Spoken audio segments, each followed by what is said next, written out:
Good day, I'm Elmer Michael Suliman, and this is my final project for intermediate programming. And my project titled CLI To-Do List Manager. This application solves the problem of organizing tasks by allowing users to manage their to-do list directly from the command line.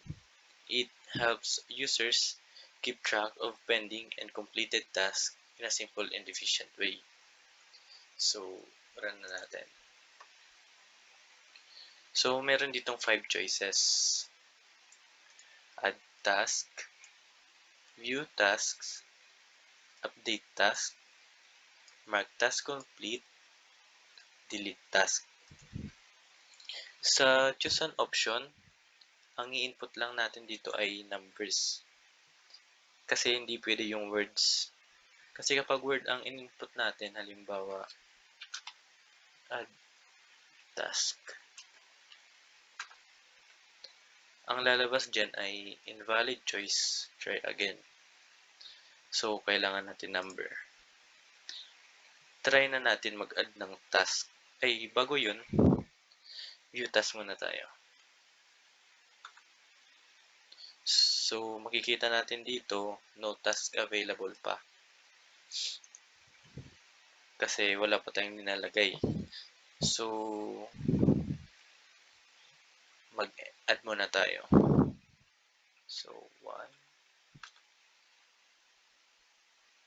So, dito, sabi, enter task description. Let's say, nilagay natin ay intermediate programming project. Yun. Pagkatapos natin mag-enter, meron dito nakalagay na enter due date. Pwede naman tong hindi nalagyan. Pero, lagyan pa rin natin. Lagay natin 2026 to 5/14. Enter. So, ayun na, na-input na natin. View na ulit natin yung task. At yun na input na natin. So, makikita nyo dito, yung status ay pending. Ibig sabihin nun, hindi pa siya complete. So, kunwari, complete na natin yung project na to. So, punta tayo sa dito, mark task complete. 4. Makikita natin dito yung mga task natin. Kunwari, tapos na natin yung task na yun. Ito, which is yung project. Kaya, i-mark complete na natin to. So, 1.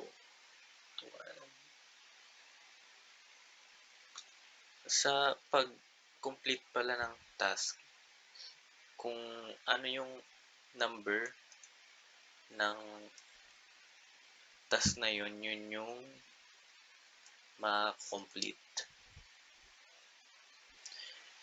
At kapag na-complete na natin, view na ulit natin. So, ayun.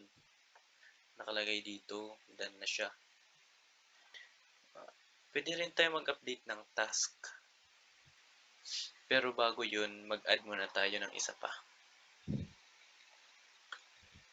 Kunwari, PE. PE. Enter. So, kung makikita nyo, wala pa akong in-enter na due date. So, kaya, pwede natin siyang ma-update.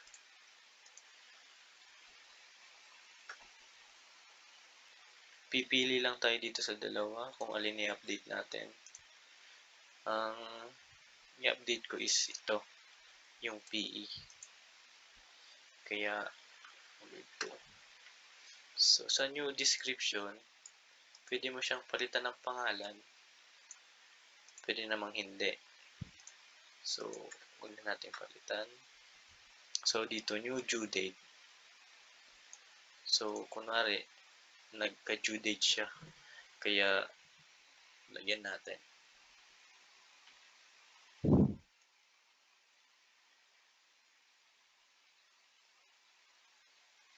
Six, five,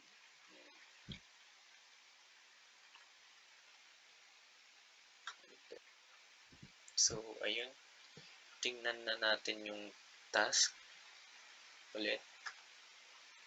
So, ayun, yung makikita natin dito yung PE, meron na siyang due date.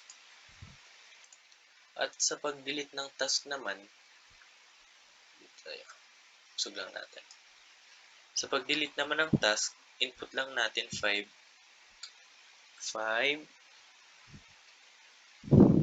then piliin lang natin kung alin yung i-delete natin. So, halimbawa, tapos na natin itong intermediate programming project. So, 1. Then yun ulit natin. So, kung makikita nyo, wala na siya. Yung PE na lang yung natira. And this is the structure of my project. Data. Sa data, task.json. This is the folder where my task has been stored or saved. And makikita nyo dito yung description, due date, completed. Kapag sinabing false dito, ibig sabihin, hindi pa siya completed. And sa SRC, this contain the main source of the application.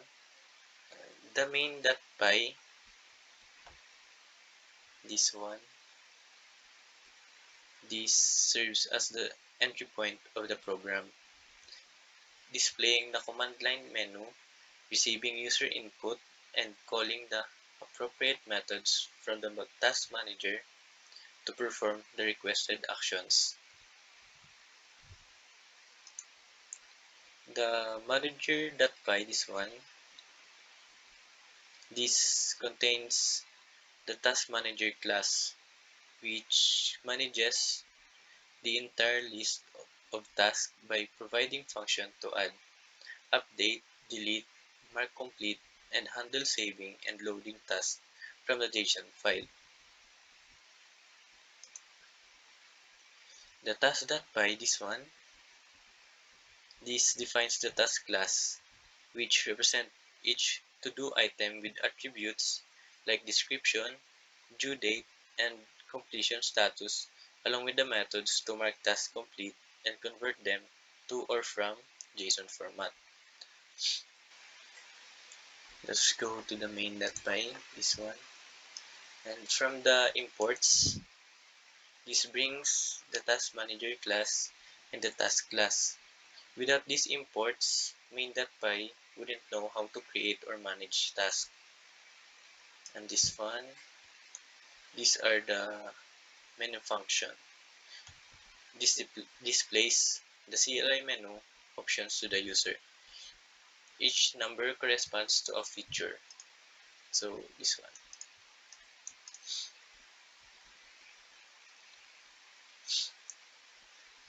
And this one, the main function. This creates the task manager object, which will store and manage all tasks. Or let's say this is the controller of the program. Here is the infinite loop. This runs continuously until the user chooses exit. And this one, the task. User enter description and optional due date. So let's go to the view task, this one. This displays all tasks that are currently stored. And this is the update task. This shows task and ask which one to update. And, and this is the mark task. This this marks the chosen task as done. And here, this is the mark task complete. This marks the chosen task as done. And here is the delete task. This removes the chosen task from the list. And the exit. This ends the loop and closes the program. So, ito, it, ito yung kapag nag-input ka ng words or 7 and above na number, ay magiging invalid choice.